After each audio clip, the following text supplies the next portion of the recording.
오늘도 예배의 자리에 나오신 우리 모든 성도님들을 주님의 이름으로 축복합니다. 여러분 그거 아세요? 이제 2025년의 주일이 오늘 빼고 딱 10번 남았습니다. 이제 추수감사주일 지나고 또 성탄절 지나고 이러면 2025년이 끝날 텐데요. 올해를 시작하면서 소망하신 것들이 하나님 앞에서 소망하신 것들이 꼭 이루어지시기를 바랍니다. 그리고 특별히 하나님 앞에서 약속하신 것들이 있다면 끝까지 잘 지켜낼 수 있는 우리 모두가 될 수 있기를 주님의 이름으로 축원합니다. 지금도 마찬가지인 것 같은데요. 제가 대학을 다닐 때는 이 한국의 정치와 사회가 정말 많이 혼란스러웠습니다. 그래서 대학생들이 데모를 하도 많이 해가지고 이 대학가나 이 서울역 근처에 가면 최루탄 냄새가 나는 때가 굉장히 많았습니다. 그리고 그 당시에 데모에 참여했던 학생들을 보통 운동권 학생, 운동권이라고 많이 이야기하였는데요. 제가 지금 정치 얘기를 하려는 것은 아니고요. 사실은 저도 대학을 다닐 때 운동권 학생이었습니다. 그런데 저는 데모를 하거나 학생 운동을 한 운동권 학생이 아니라요. 진짜 운동, 진짜 스포츠를 많이 한 학생이었습니다. 저희가 신학대학을 다닐 때는 학생들이 이렇게 두 부류로 나눠졌거든요. 하나는 경건파, 하나는 운동권 이렇게 나누어졌습니다. 도서관에서 열심히 열공하는 친구는 경건파, 그리고 축구, 농구, 족구 등 각종 스포츠를 즐겨하는 친구들을 운동권이라고 이렇게 나누었었는데요. 저는 아주 맹렬한 운동권 학생이었습니다. 지금은 그렇게 보이지 않으시겠지만 어렸을 적 제 별명 아시죠 이제? 아직 모르시나요? 나르는 돈가스라고 아주 그 일대를 날렸습니다. 생각보다 운동을 잘했어요. 특히 이제 농구를 많이 좋아했는데요. 아침에 학교 가자마자 모닝 농구, 점심 먹고 소화시키기 위해서 농구, 또 수업 끝나고 과제나 다른 공부하기 전에 또 농구, 밤에 잠자기 전에 한강에 가서 또 농구. 저희는 그렇게 항상 농구를 했고, 그래서 저희는 항상 농구팀 숫자인 5명이 항상 같이 다녔어요. 어디서든지 시합을 뛸 수 있게. 그런데 그 중에 이제 한 명은 지방에서 올라온 친구였거든요. 그래서 이 친구는 이제 학부 때는 기숙사에 있었고, 대학원을 다니면서 이제 원룸을 구해서 자취를 했습니다. 그래서 원룸으로 이사하는 날에 친구들이 모여서 같이 이삿짐을 나눠주고, 이사 후에는 역시 짜장면이죠. 같이 짜장면을 먹고 자취방 바로 앞에 있는 숭실대학교 가서 소화도 시킬 겸 역시 오늘도 농구를 하였습니다. 한참 농구를 하는 중에 제 친구와 이제 상대편 친구가 부딪힌 거예요. 그런데 그 부딪히고 나서 친구의 얼굴에서 코피가 나기 시작했습니다. 그래서 경기는 중단되었고 화장실에 가서 코피를 닦으면서 보니까 친구 코가 이렇게 휘어져 있는 거예요. 상대편 선수가 점프를 했는데 그 상대편 선수의 그 엉덩이에 얼굴을 이렇게 쓸린 거예요. 그래가지고 코가 이렇게 휘어졌어요. 그래서 병원에 갔더니 코에 코뼈에 금이 갔는 것인지 골절인지 정확하게 기억이 나지는 않지만 젓가락 같은 거 2개를 이렇게 코에 싹 넣고 맞추더라고요. 맞추고 나서 얼굴에 이제 얼굴 이제 코에 이제 깁스를 했는데 이런 모습이었습니다. 사진 보여주실까요? 뭐 진짜 제 친구의 모습은 아니고 이제 이렇게 저것보다 훨씬 더 흉했어요. 깁스한 모습이 너무나도 보기 안쓰러웠는데 하지만 그러는 중에 이제 이사를 마무리해야 했기 때문에 자취방에서 필요한 생필품을 구매하기 위해서 사기 위해서 대형마트에 갔습니다. 그리고 물건을 사고 에스컬레이터 타고 이제 주차장으로 쭉 올라가고 있는데 뒤에서 어떤 여고생들이 자기네끼리 낄낄거리면서 막 웃는 거예요. 막 우리를 보면서 막 웃는 거예요. 그 아이들이 뭐라고 했는지 아세요? 야, 저 아저씨 봐, 저 아저씨 봐, 대박. 코 높였나 봐. 네, 잘 이해가 안 됐어요. 코에 기부스를 한 거 보고 코 성형 수술을 한 줄 안 거예요. 코가 부러져가지고 코를 맞추고 기부스를 한 건데 그거를 이제 코 성형을 한 줄 알고 코 높인 줄 알고 자기네끼리 막 웃고 있는 거예요. 그때 당시만 해도 90년대 중반만 해도 이제 그런 남자가 성형을 하고 이런 것에 대해서 조금 열리지 않은 때였잖아요. 극심한 통증 가운데 병원에 가서 젓가락 같은 것을 놓고 겨우 코를 만지면서 똑바로 맞추고 기부스까지 했는데, 코로 제대로 숨쉬기 힘들어서 입으로 숨을 쉬면서 힘들게 아픔을 참고 있는 그 친구에게 어떠한 상황인지도 모르고 야, 저 아저씨 코 높였어 하면서 서로 낄낄거리며 웃으니 제 친구의 마음이 얼마나 속상했을까요? 그렇다고 화를 낼 수도 없고, 사실은 내가 코를 높인 것이 아니라 코가 부러진 것이라고 구구절절하게 설명할 수도 없고, 그 상황이 정말 답답하고 힘들지 않았을까요? 그런데 여러분, 우리들이 살아가면서, 세상을 살아가면서 가장 많이 하는 실수 중에 하나가 바로 이렇게 쉽게 판단하는 거예요. 그것이 사실인지 아닌지는 중요하지 않습니다. 내가 판단하면 그것이 옳은 거예요. 내가 옳다고 생각하는 것에 대해서는 양보하지 않습니다. 그게 아닌데요, 그렇게 말해도 듣지는 않습니다. 왜 저렇게 하였을까? 왜 저런 말을 했을까? 하고 생각해 보려고 하지 않고, 저 사람이 그렇게 말했으니까, 저 사람이 저렇게 행동하고 이런 모습을 보였으니까 하면서 그 사람에 대해서 쉽게 판단하고 확정짓는 모습이 우리 가운데 많이 나타난다는 것이죠. 하지만 그렇게 쉽게 판단하고 단정지어 버리는 것은 참으로 위험한 것입니다. 왜냐하면 그 정확하지 않은 판단과 생각이 관계를 위험하게 하고 힘들게 하며 깨어지게 할 수도 있기 때문이죠. 오늘 본문 말씀 많이 들어보셨죠? 오늘 말씀에서는 가늠하다가 잡혀온 어떤 여인에 대한 일종의 재판 장면을 보여주고 있습니다. 여기서 가늠이라는 것은 배우자가 있는 사람이 다른 사람과 외도를 하는 것인데요. 그런데 요즘에는 이상한 해석으로 간음이 이혼의 사유는 될 수 있지만 간음 자체에 대해서 처벌하지는 않습니다. 한국에서도 그렇고 여기 미국에서도 주마다 기준이 다르기는 하지만 여기 캘리포니아 안에서는 간음을 했다고 법적인 처벌을 받지는 않습니다. 하지만 법적인 처벌이 없다고 하더라도 간음, 간통, 불륜이라는 것은 사실 큰 죄이죠. 하나님께서는 10계명 중에서 제7계명에서 주님의 백성들에게 간음하지 말라고 분명하게 말씀하셨습니다. 물론 여기에는 영적인 간음도 포함된 것이지만 영적인, 육적인 간음 모두는 분명히 죄가 분명합니다. 그리고 오늘 말씀에서 중요한 것은요, 누가 이 여인을 그 자리에 끌고 왔느냐 하는 거예요. 요한복음 8장 3절 말씀을 보면 이 여인을 서기관들과 바리새인들이 끌고 나왔다고 말합니다.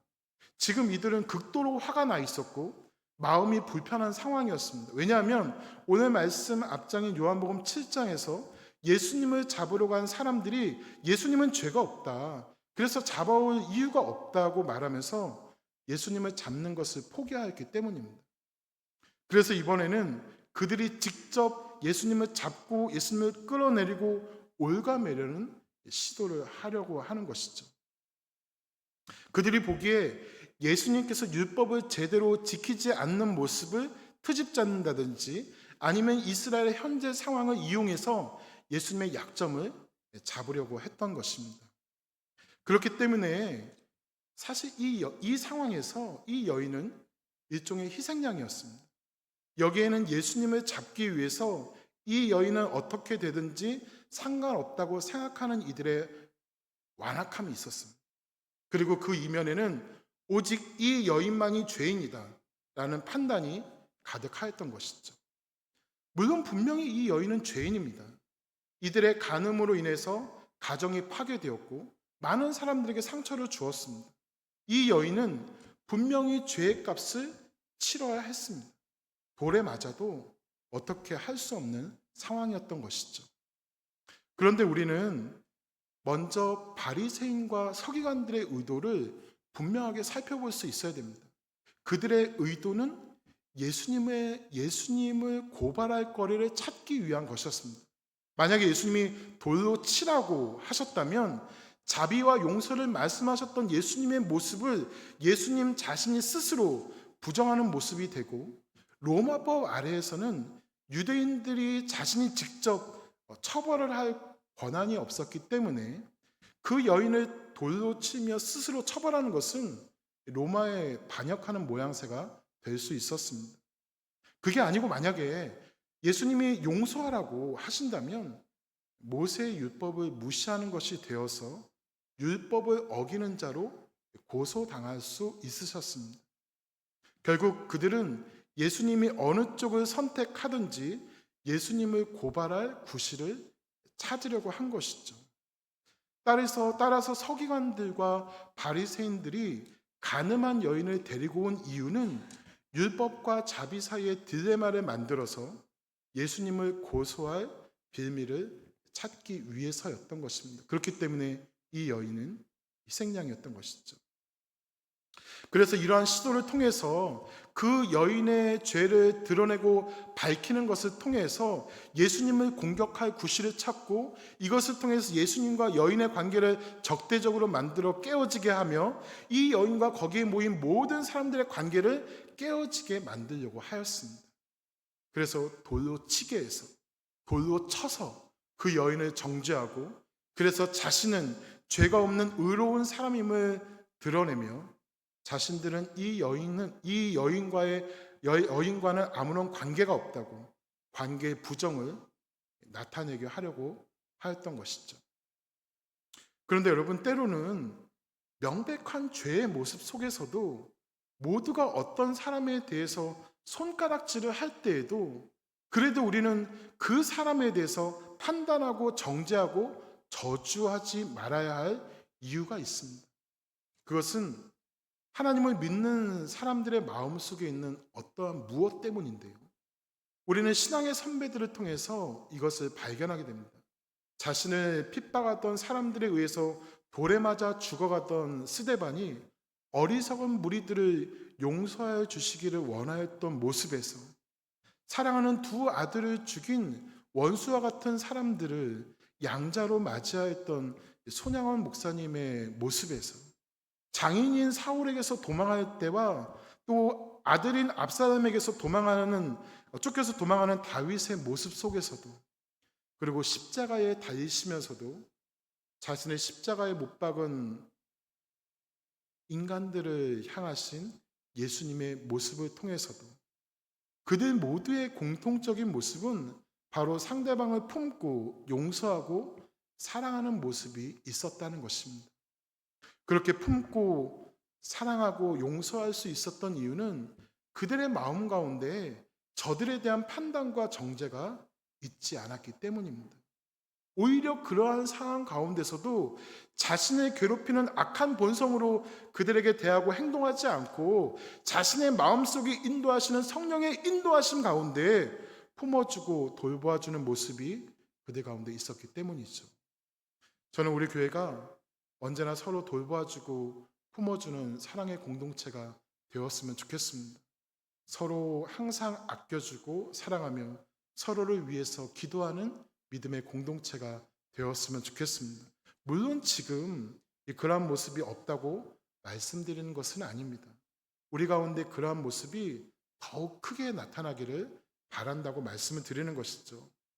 그렇게 우리 교회도 더욱 품어주고 돌보아주는 교회가 되는 그 시작에는 어설픈 판단과 정죄가 있어서는 안 됩니다.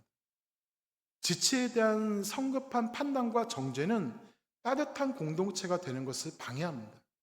나와 함께하는 이들에 대해서 부정적으로 고정된 인식은 더 깊은 관계로 나아가는 것을 주저하게 합니다.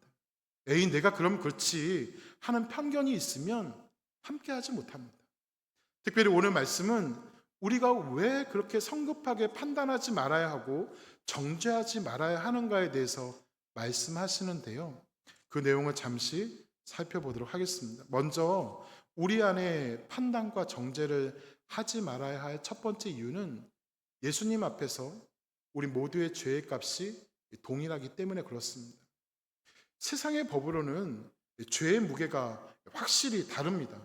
살인죄나 노상망녀는 분명히 그 죄질이 다르죠. 처벌의 수위도 다릅니다. 아마도 살인과 쓰레기 무단 투기와 같은 죄가 같은 죄로 여겨진다면 세상은 무법천지가 되거나 아니면 철저한 법 적용 앞에서 숨막히는 삶을 살아가게 될 것입니다. 세상에서의 죄의 기준에는 결코 사랑을 찾을 수가 없습니다. 그렇지만 하나님이 보시기에 우리의 죄값은 모두 동일합니다. 물론 용서받지 못할 죄도 있고 하나님께서 정말 심각하게 여기시는 죄가 분명하게 있습니다. 그러나 하나님이 보시기에 죄는 다 동일합니다. 지난주에도 살펴보았지만 우리가 하나님 앞에서 죄인이라는 사실은 변함없고 죄의 삭은 언제나 사망일 뿐입니다. 그렇기에 죄의 문제를 해결하지 않으면 하나님의 자녀가 될 수가 없는 것이죠. 이렇게 우리는 죄 중에 거하는 죄인일 뿐입니다. 그런데 우리가 죄인임이 더욱 드러나게 하는 것은 바로 우리 안에 있는 교만이에요. 교만은 내가 죄인이라는 사실을 인정하지 않고 저 사람만 죄인이다 라고 단정 짓는 것입니다. 그렇게 죄인을 판단하는 모습은 정말 어리석은 것이죠. 오늘 본문에서 예수님께서는 거기 있는 사람들에게 이렇게 말씀하십니다. 너희 중에 죄 없는 자가 먼저 돌로 쳐라. 저는 이 말씀을 읽을 때마다 예수님께서 만약에 너희들 중에 죄가 없다고 생각한다면 저 여인을 돌로 쳐라라고 말씀하셨을 때 만약에 돌을 던진 사람이 있었다면 참 웃겼을 것 같아요. 참 다행인 것은 거기에 모였던 모든 사람은 자신들이 죄인이라는 사실을, 자신에게도 죄가 있다는 사실을 모두 다 인정하였다는 것이죠. 예수님이 딱 한 문장으로 말씀하셨는데 거기 있는 모든 사람들이 양심의 가책을 느낍니다. 바리새인과 서기관들조차 말이죠. 그렇습니다, 여러분. 나도 죄인, 당신도 죄인이라는 사실을 인정한다면 나는 상대방을 판단할 수가 없습니다. 왜냐하면 다 똑같기 때문이에요. 그 사실을 분명하게 기억하시기 바랍니다. 판단은 우리가 하는 것이 아닙니다. 죄로 오염된 우리가 판단하는 것은 제대로 된 판단이 될 수가 없습니다. 우리는 모든 것을 바르게 판단하시고 언제나 옳게 말씀하시는 주님의 인도하심을 따라가야 하는 주님의 자녀들입니다. 죄된 우리는 판단할 자격이 없다는 것을 인정하면서 서로에 대해서 판단하거나 정죄하지 않는 우리 모두가 되기를 주님의 이름으로 축원합니다. 그리고 우리가 판단하고 정죄하지 말아야 될 두 번째 이유는 하나님 앞에서 우리 인간은 다 유한한 존재이기 때문에 그렇습니다. 이것은 첫 번째 이유와 비슷한 부분들이 있는데요. 세상의 기준으로는 높은 자와 낮은 자가 있습니다.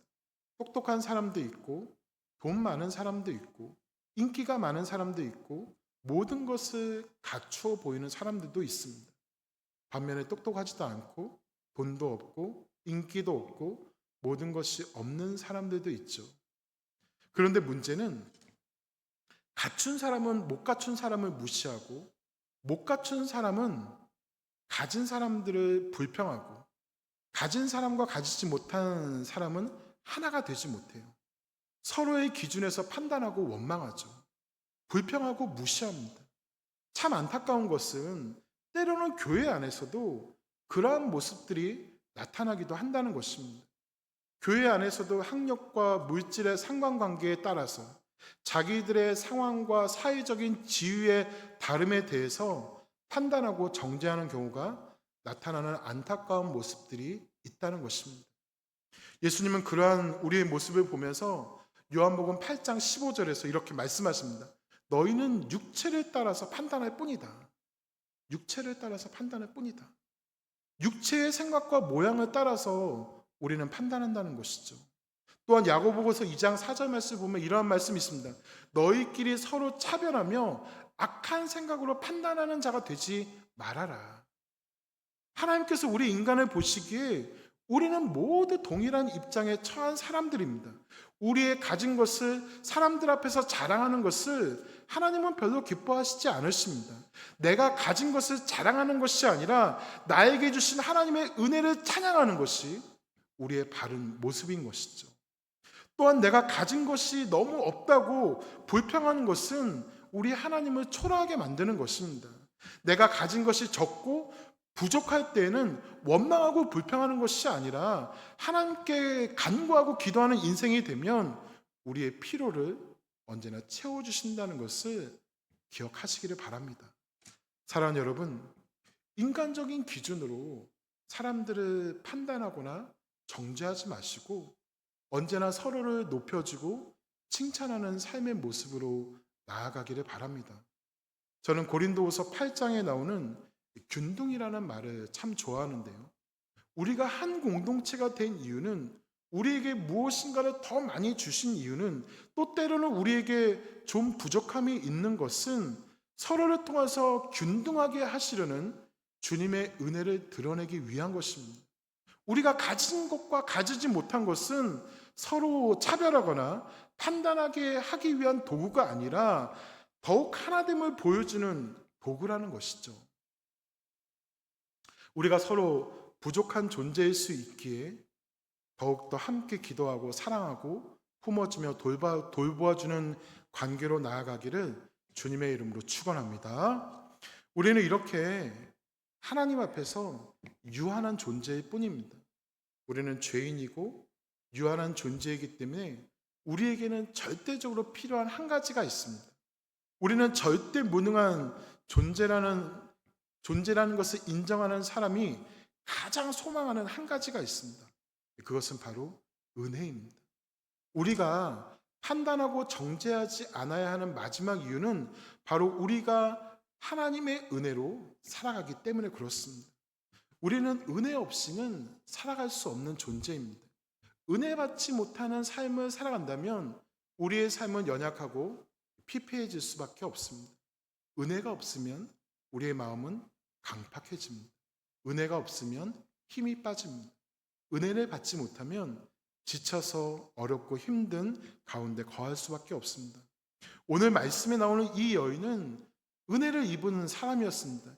여인이 예수님 앞에 나왔습니다. 그녀는 돌에 맞아서 죽어야 할 처지였습니다. 그런데 그에게 은혜가 임했습니다. 그 은혜로 죽음 앞에 놓였던 초라한 존재에서 생명을 가진 특별한 존재로 바뀌었습니다. 그리고 그 은혜의 절정은 역시 예수님이십니다. 모든 사람들이 다 돌아가고 난 후에 예수님은 그 여인을 돌로 쳐서 정죄할 수 있는 유일한 분이셨습니다. 돌로 치지 않으신다고 하더라도 따끔하게 정신 차리라고 대차게 혼을 내실 수 있는 분이셨습니다. 그러나 예수님은 그 여인을 용서하셨습니다. 나도 너를 정죄하지 않겠으니 가서 다시는 죄를 짓지 말아라 라고 말씀하시죠. 그런데 여러분, 이러한 은혜는 이 여인에게만 임한 것이 아닙니다. 우리 모두에게도 동일하게 임한 은혜입니다. 예수님은 우리를 정죄하지 않으셨습니다. 오히려 용서하시고 품어주셨습니다. 예수님께서 이 땅에, 이 세상에 오신 목적이 바로 이것이죠. 예수님은 우리에게 은혜를 주시기 위해서 오셨습니다. 예수님이 주시는 은혜를 우리는 항상 맛보아야 됩니다. 그 은혜로 충만해야 됩니다. 그래야 우리가 온전히 살 수가 있습니다. 이렇게 주님이 주신 은혜로 충만한 사람은 사람들을 판단하지 않습니다. 나도 죄인, 저 사람도 죄인. 나도 유한한 존재, 저 사람도 유한한 존재라는 것을 인정하고 우리 모두 하나님의 은혜가 필요한 존재이기에 서로를 위해서 기도하는 존재가 될 뿐입니다. 사랑하는 성도 여러분, 예수님이 주시는 은혜를 날마다 누리시기를 소망합니다. 예수님의 은혜를 사모하고 은혜의 방편이 저와 여러분들에게 더욱더 많아지기를 소망합니다. 하나님께서 주시는 그 은혜 때문에 우리는 서로를 더 품어주고 사랑하며 돌보아주고 감싸줄 수가 있습니다. 그렇게 하나님의 은혜 가운데 서로 더욱 품어주고 돌보아주는 우리 교회는 더욱더 끈끈하고 아름다운 공동체로 세워지고 성장하게 될 것입니다. 주님의 은혜로, 주님의 이름으로 모인 우리가 더욱더 하나님의 은혜와 사랑을 누리며 판단과 정죄의 공동체가 아니라 사랑과 소망의 공동체로서 주님의 몸된 교회를 더욱더 아름답게 세워갈 수 있기를 주님의 이름으로 축복합니다. 말씀을 정리하겠습니다. 오늘은 제 친구 이야기로 시작했으니까 제 친구 이야기로 마무리를 할까 하는데요. 신학대학을 다니는 친구들 중에는 입학하자마자 교육전도사로 교회에서 사역을 하는 경우가 많았습니다. 그래서 가끔은 교회 차를 끌고 학교에 오기도 하고요. 친구들이 사역하는 그 친구의 교회에 가서 행사를 도와주기도 하고 행사에 필요한 물건을 같이 구입하기도 하고 그 교회에 가서 같이 어울려 교제하는 일도 많이 있었는데요. 한 번은 노량진이라고 아시죠? 수산시장으로 유명한 동네인데 그쪽에 제 친구 교회에 필요한 물건을 사기 위해서 함께 차를 타고 가고 있었습니다. 근데 친구 중에 한 명이 저기 있는 가게의 간판을 보고 야 성환아, 오랑개 하우스가 뭐야? 가게 이름 엄청 특이하다. 이렇게 말하는 거예요. 여러분 오랑개 하우스가 뭔지 아세요? 사진 한번 보실래요? 이곳을 보고 말한 건 아니고요. 똑같은 상호의 사업장을 한번 찾아보았습니다. 이 ORANGE를 그냥 읽으면 오랑개가 되죠. 거기는 오렌지 하우스라는 화장품 가게였는데 오랑개 하우스라고 읽더라고요. 친구들이 다 빵 터져서 막 한참을 웃으면서 야 이게 수능 영어의 한계다. 너는 도대체 영어 점수를 어떻게 받았냐 막 놀렸는데 그런데 그 친구 미국에 와서 미국에 유학 와서 한참 공부하다가 지금은 한국에 들어와서 목회 잘하고 있습니다. 어떻게 공부했냐 물어봤더니 그냥 외웠다고 하더라고요. 사실 우리가 미국에서 살고 있지만 모든 영어 단어를 완벽하게 말하지는 못하죠. 특히 90년대 한국에서 중고등학교를 다닌 사람들의 영어는 문법이지 말하기 발음이나 듣기를 완벽하게 잘하는 사람은 별로 없었습니다. 저희들이 그 친구의 말을 들으면서 함께 막 웃기는 했지만 사실은 다 뜨끔했을 거예요. 영어 단어를 제대로 읽지 못했던 기억이 우리 모두에게 다 있었을 테니까요. 그럴 때는 그냥 웃고 넘어가는 거죠. 그러한 일로 절대 영어 못할 녀석이라고 판단하고 뭐라고 할 것이 아니라 우리 모두에게 있을 수 있는 일이라고 생각하고 넘어가는 것이 맞는 거죠. 누구나 다 할 수 있는 실수니까요. 우리에게는 다 교회를 생각하는 마음들이 있습니다. 교회가 더 부흥하고 하나님의 영광을 드러내기 위한 아름다운 교회를 소망하는 것은 저와 여러분 모두에게 다 있을 거라고 생각하고 믿습니다. 맞으시죠? 아닌가요? 맞으시죠? 그리고 우리는 서로 사랑하고 서로를 위해서 기도하는 중보하는 기도의 동역자 아닌가요?